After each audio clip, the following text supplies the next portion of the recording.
Okay, so a question that I'm often asked, and one that relates to my own life a lot too, is what can I do about working on the computer? You know, have a job where I need to work on the computer for a number of hours a day, or I like anyway being on the computer, and then when I come off the computer, when I stop staring at the screen, it's like, oh, my neck, my shoulders, I've developed all this tension. And maybe it applies particularly to people who started in with, getting more healthy, getting more aware of their body. They become aware of the tension because a lot of people who work on computer probably simply aren't aware of it.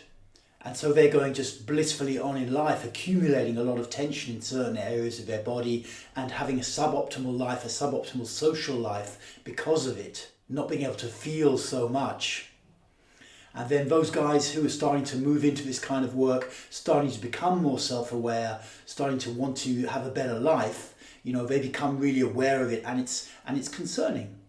So what I'm going to do in this video is talk a little bit about working on the computer from a bioenergetic or body-based therapy point of view, including some ways that you can reduce the amount that you unconsciously accumulate tension in certain muscles when you are working on the computer.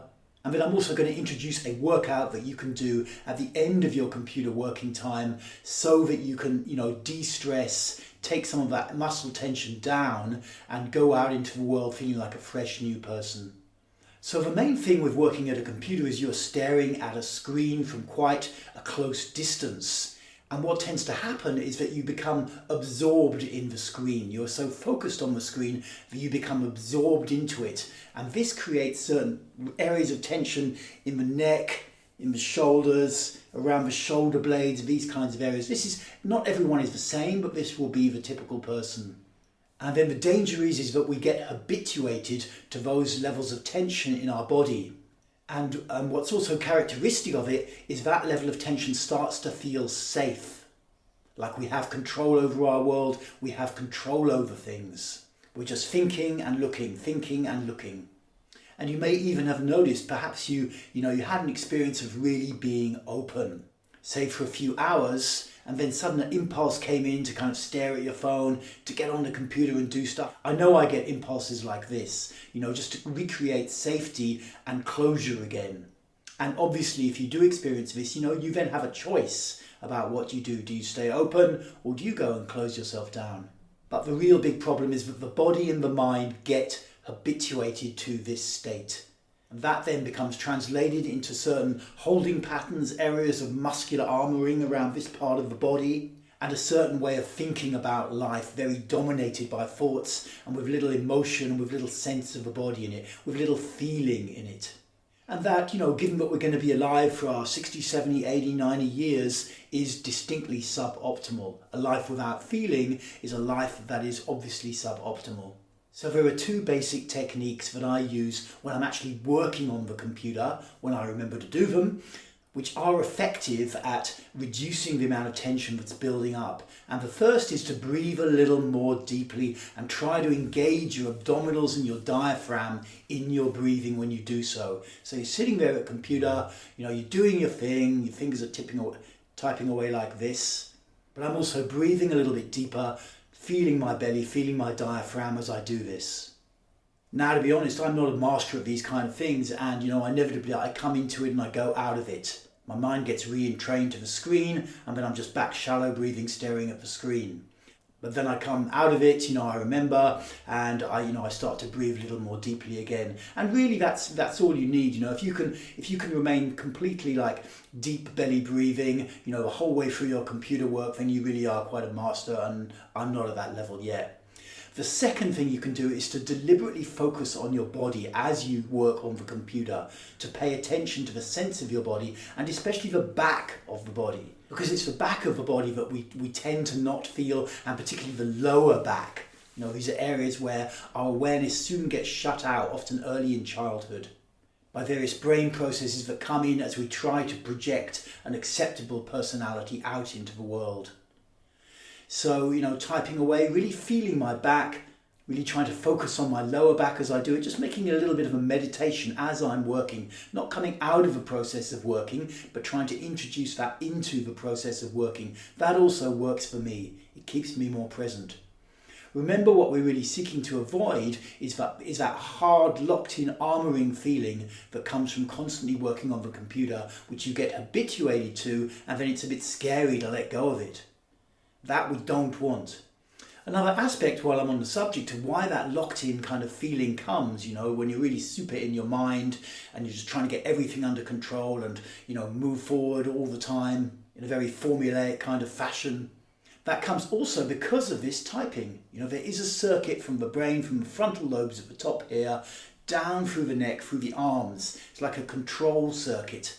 And when we've got that circuit super active, we are actively suppressing all the emotionality, all the energy and feeling in the body. It's like from the body it's trying to push up, and the mind in this kind of thing is like it's pushing back down again.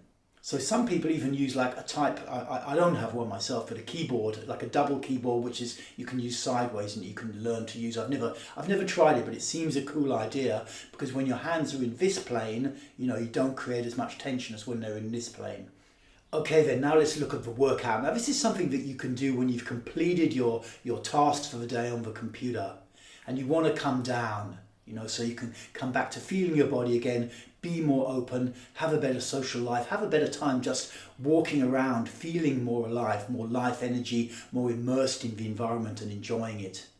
And this is a series of 3 exercises that you can do on a 1.5 minute or 2 minute ding, depending on how much time you have, and you go round for 3 repetitions. So if you're doing on a 90-second ding, that'll be like 13.5 minutes. If you're doing it on a 2 minute ding, that'll be 18 minutes. So think which of those times you can allocate. Ideally the longer one, but if you don't have time, a shorter one is fine. You can even do it for 1 minute ding if you have less time, but 2 minutes is optimal.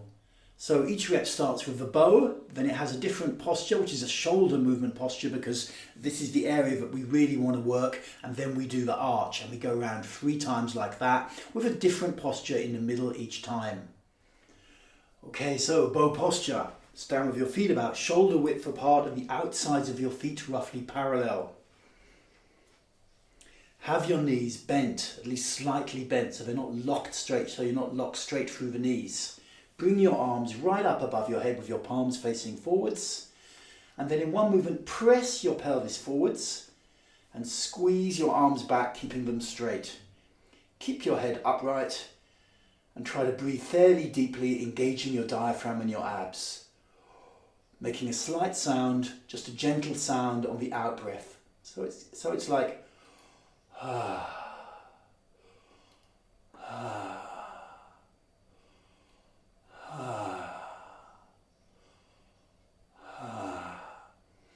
On each exhale, you can deepen the posture a little bit more if it wants to. What's really important in this posture is to keep those arms back so you really feel it around the shoulder blades and the lower neck, because those are the areas, those are the muscles we really want to work. So you're going to do that for 1 ding, which will be either 90 seconds or 2 minutes, depending on the length of time that you have. And then the final posture, the third posture, is the arch. We'll do that, and then I'll look at the 3 postures you're going to put in the middle. So for this one, you bring your feet closer together. You can even have your toes pointing slightly inwards. So your feet are about 1 foot apart, 30 centimeters. From standing, drop your chin to your chest, hang slowly forwards. And then jiggle your head and your arms to make sure you're not locking in the shoulders or the neck. Your neck should be loose, your shoulders should be loose. Don't have your head pulling up like this or your arms pulling like that. That's another posture. It's the same as the posture, the typing posture, locking out feelings. So we don't want to do that. Knees very slightly bent. Breathe and feel your body. A little sound on the out breath, very useful to keep you in the body. And when that one finishes, you come back up slowly, head up. And now the second posture that you're going to do is going to be variable. Each one is a shoulder posture, but we're going to change it on each rep. So first rep, after the bow, you've been in your bow, ding goes, keep your lower body the same, bring your arms down and straighten your body. And then you're going to do slow shoulder rolling.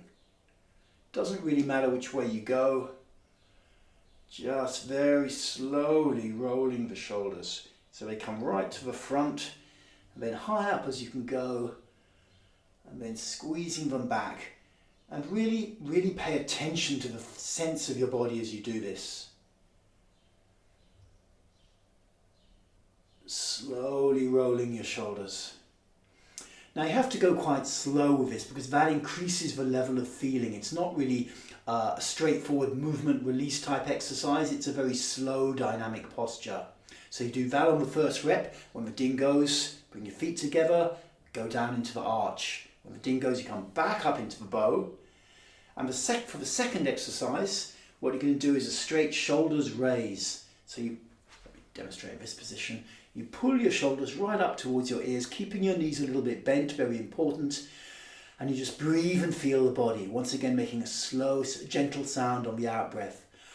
Ah, ah, ah, ah.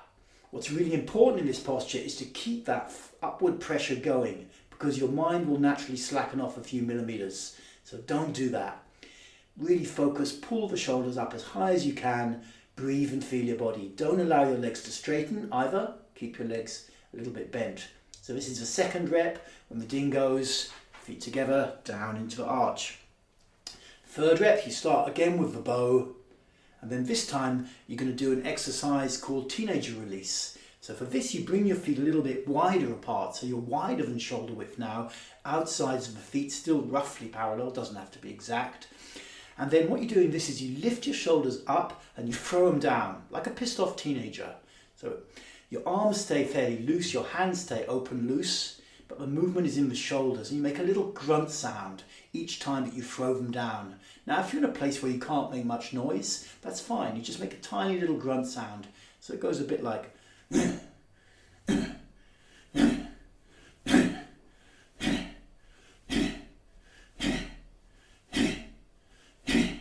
continue like that. So that's for the second posture for the third rep. And then ding goes, bring your feet together, down into the arch, and then coming out of the arch slowly, your head comes up last, and then you'll have completed all 3 reps.